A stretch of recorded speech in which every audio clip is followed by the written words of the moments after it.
Hey everybody, Plushie here. So today, I am finally going to release the super late Tutankhamun hot take. There's probably 3 to 2 days left with his banner. I apologize, it's been really hectic these past couple of weeks, and also FGO keeps throwing out buffs, so there isn't a lot of dead time for content creation.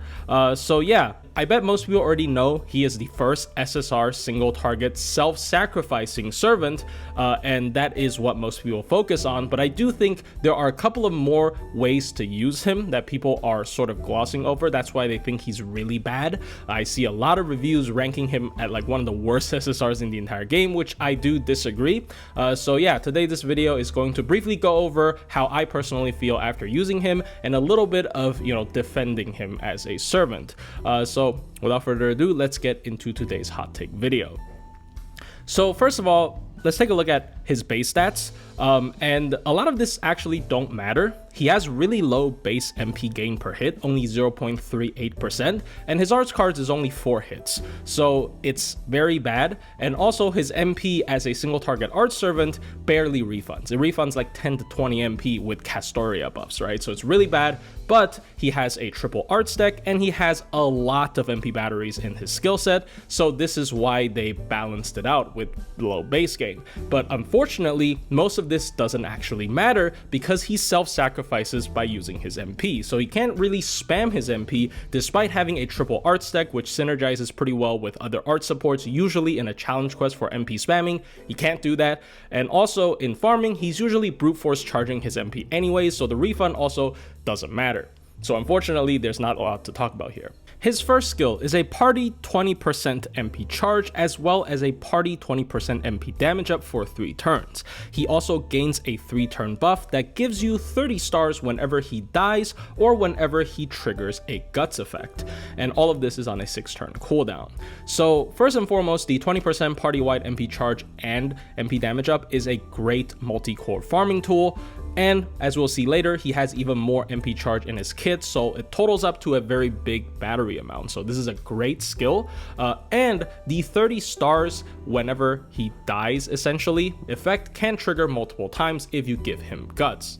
And of course, this can also be useful in certain farming comps where you want to involve a little bit of face cards on a following turn. So for example, he can nuke a 1 enemy wave, and on the next turn, you can use face cards and have pretty much guaranteed crits because 30 stars is a lot of stars. His second skill is a 30 MP battery as well as a 3-turn 30% arts up, and it also gives him a 3-turn buff that allows him to apply 500 damage curse that lasts 5 turns whenever he attacks an enemy. And this is also on a 6-turn cooldown. So yet again, a second battery. He's up to 50 MP battery and also another 30% arts up. Of course, this helps with his own damage, so that's also great for farming. The curse on attack effect is barely usable on him because he doesn't have a payoff for all these curse stacks, unlike someone like Bavanshi who has anti-curse on her MP, nor is he actually going to stick on the board for long in most cases, unless you don't use his MP, which obviously makes him a pretty underwhelming servant if you're just using him and using his face cards. So usually this is just another battery skill for farming purposes, which is absolutely fine. And finally, his third skill is yet another 30 MP battery, a self-debuff immunity for 3 turns, and a massive 5000 HP guts for 1 time 3 turns, again on a 6-turn cooldown. So this is kind of the one skill that justifies his, challenge quest play, because 3-turn debuff immune is a really decent effect, and the guts is quite massive, so he isn't immediately under super high pressure after he revives from using his MP, of course. But still, usually you don't want to use him in a challenge quest unless it's a min turn, or at the very least, a very limited amount of MP uses in a total run, which obviously makes him a lot harder to use. So this is not as valuable as a 3-turn debuff immunity on a normal DPS servant. This is also yet another 30 MP battery, so he has a total of 80 MP charge. That paired with a maxed out Pen 2 allows him to MP immediately without any external help, but more importantly, his batteries are broken down into 3 little chunks, which is a lot better than having one massive battery for this kind of multi-core farming, because usually you don't want to use all of it immediately. You want to sort of spread them out to help him MP multiple times in combination with other party-wide MP chargers. And of course, this allows him to MP twice in a farming run instead of MPing just once, because this obviously revives him after he MPs. So he essentially has 2 farming modes, which we'll get into later when talking about his farming, which is one, he has 50 charge, but he only MPs once, or he has 80 charge and he can MP twice, but he cannot switch himself out very easily. So let's take a look at his passives. He has Magic Resistance A-, which increases his own debuff resistance by 19.5%, which is not that big of a deal, even though this is a pretty high rank, because once again, he isn't the greatest at challenge quests, and also with the short amount of time he's going to be on the field, he has a 3-turn debuff immunity effect. He also has independent action Canopus, which buffs his arts crit damage by 10%, which can actually come into play in certain cases because he makes a lot of stars despite being an art servant, because whenever he MPs, he essentially makes 30 stars with the first skill effect, if you don't remember. So this can come into play a little bit sometimes. Divinity basically does nothing, gives him Steno synergy, I guess. And he also has Curse of the Juvenile King, which increases his curse debuff success rate by 30%, which once again would have been super useful on a servant like Babanshi, who actually cares about the curse that you apply on the enemy, but not him. And finally, the MP is a single target 5-hit arts MP that deals 150% extra damage against demonic enemies, inflicts a 5-turn 1000 curse on the enemy, as well as a 5-turn 100% evil curse, which amplifies curse damage on the enemy, and it also has a 100% chance to insta-kill the enemy.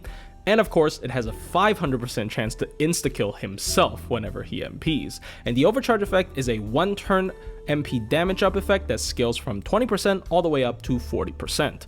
So the MP itself is pretty standard. The curse effects, once again, not very useful, especially for a servant that can't really spam his MP infinitely in a challenge quest. But I guess for like hyper speed curse stacking teams, you can use him and he immediately switches himself out. So that's quite useful, I guess. But more importantly, it has anti-demonic, which is a really common trait for mid-wave singular target non-servant enemies. Like, that sounds very specific, but so I'll show a brief list of this. So as you can see here, big ghosts, bicorn, soul eaters, demons, the swordsmen, Cerberus, like as you can see here, basically every 90++ mid boss is demonic, so it's extremely easy to hit demonic trait actually. And the MP of course also has a 100% chance to insta-kill, which isn't that crazy. Like, there are a lot of AoE servants with 100% insta-kill, and they actually sometimes have higher chances, like Doman being the prime example.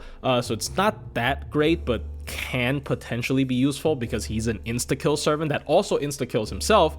And finally, the MP also has another, just overcharge MP damage up effect to make his MP hit even harder. So his damage is really good, among single target archers, one of the highest ones actually in the entire game. So it's quite nice. And of course, the common anti-demonic trait also helps. So from my personal experience, I like to separate 2 different ways that you can use Tutankhamun. You can use him just like a normal single target multi-core farmer, where he MPs twice and he has access to all 80% of his batteries.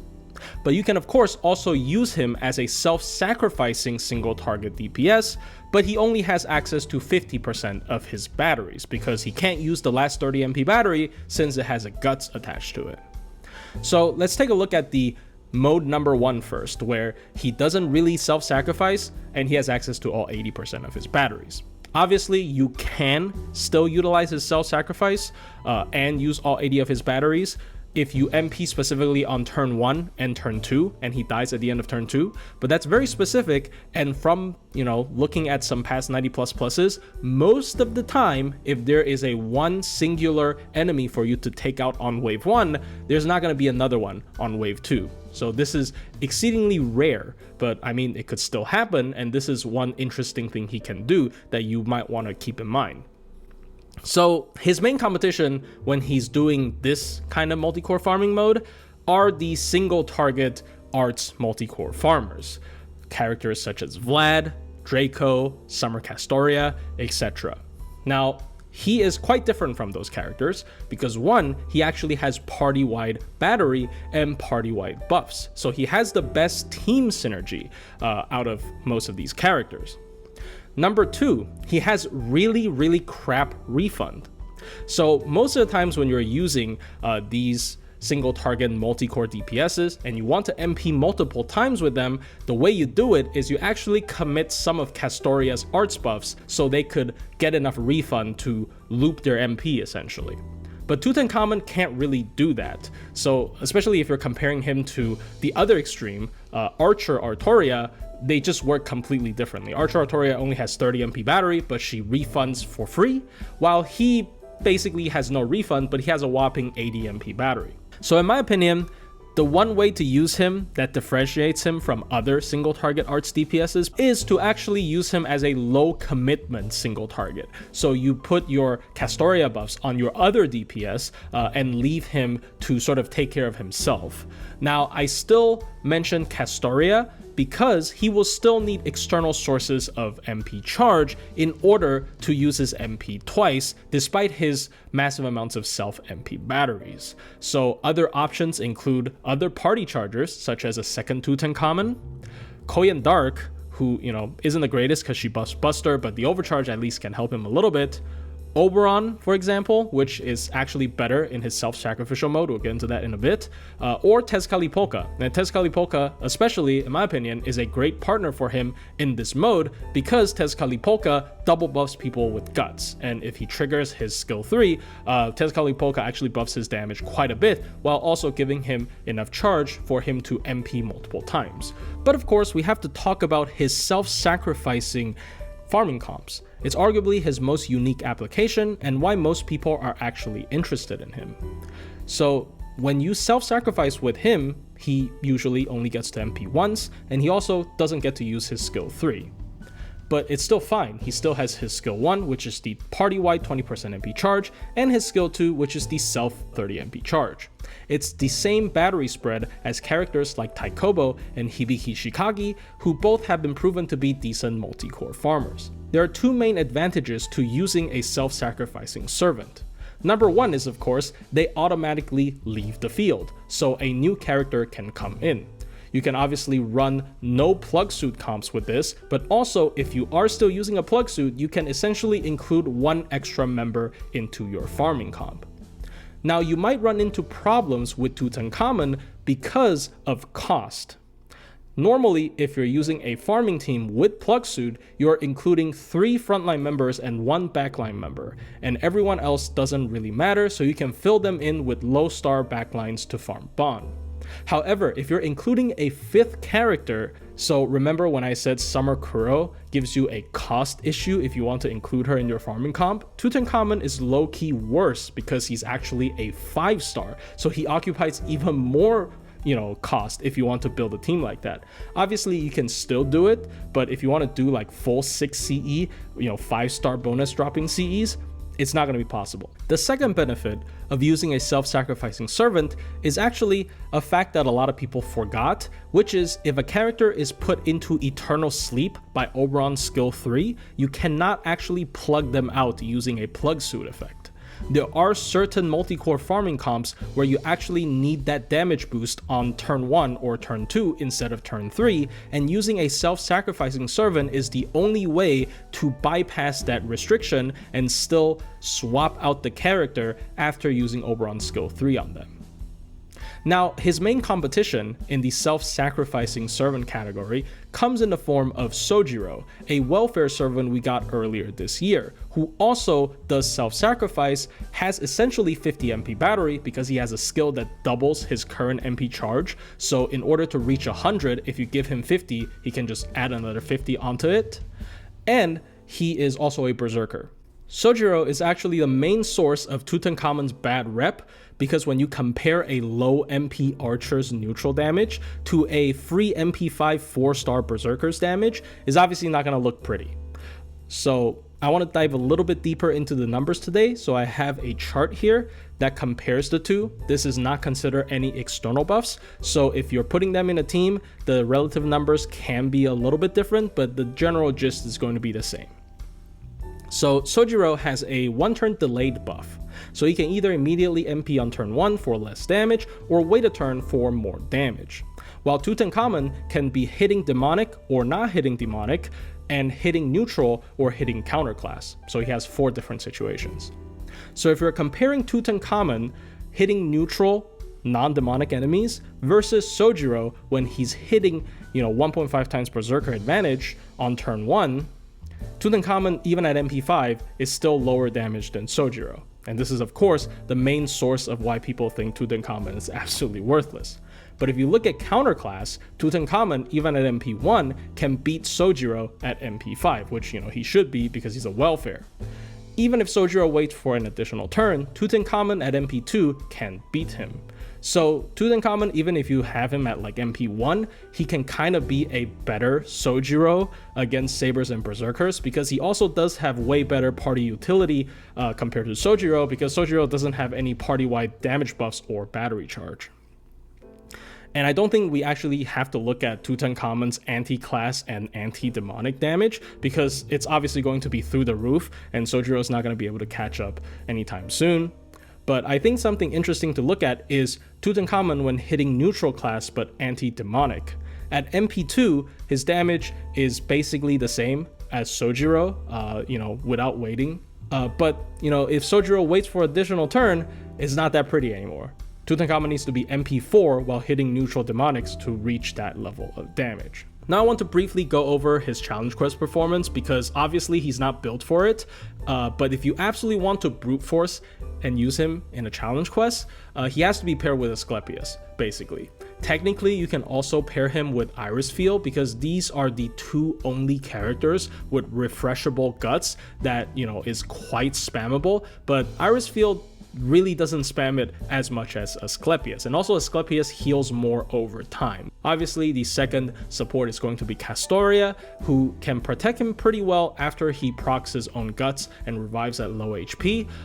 And overall, this team is quite interesting, but still it's jumping through a lot of hoops. And also, Asclepius, one of his greatest utilities, is giving you debuff immune, which Tutankhamun already has on his skill 3, so it's kind of redundant unless you're against a super heavy debuff spamming boss.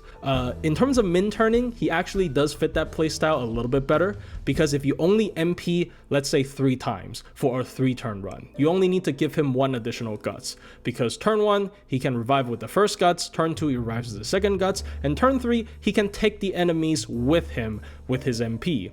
Obviously, that will disallow him to do MP card Brave Chains, but you can do card MP and just omit the extra attack, I guess. But once again, that's still not great. Maybe against Demonic Sabers, but other than that, I don't really see it either. Another thing I guess I can give him is that he is a very good star generator as an art servant, because once again, whenever he MPs, it essentially makes 30 stars, which for an art servant is quite rare. In conclusion, Tutankhamun, in my opinion, is quite overhated. Yes, he is essentially a very versatile farmer that absolutely cannot do challenge quests, but with how much the community like to joke about the game being 90% farming, I don't actually think it's that big of an issue for most players. It's obviously very easy to write him off as a worse paid version of Sojiro, but you have to remember he does have way better party-wide supportability, as well as the option to not be a self-sacrificial servant and instead be a 80 MP charger that can fit into way more multi-core farming teams than Sojiro. I would definitely say Tutankhamun is for more established accounts that are more interested in farming more efficiently, rather than for more budget players or newer players that really need all of their SSRs to be a powerhouse in terms of helping them clear the story, But, you know, once again, if you already have a highly invested in single target arts DPS, especially universal ones like Draco or Castoria, what's the point in rolling for another? And instead, you might actually be interested in rolling for a pure farming utility pick that is kind of irreplaceable in his role compared to these other single target arts units. I'm not saying you should absolutely go for Tutankhamun, he's definitely not for everyone, but give him a little bit of a chance instead of writing him off immediately. Anyways, hope you guys enjoyed the video. I hope this is short. I want to title this FGO Hot Takes Light, but I have a feeling that I still yapped on for a little bit too long. But once again, thank you for your time, and I'll see you guys in the next one.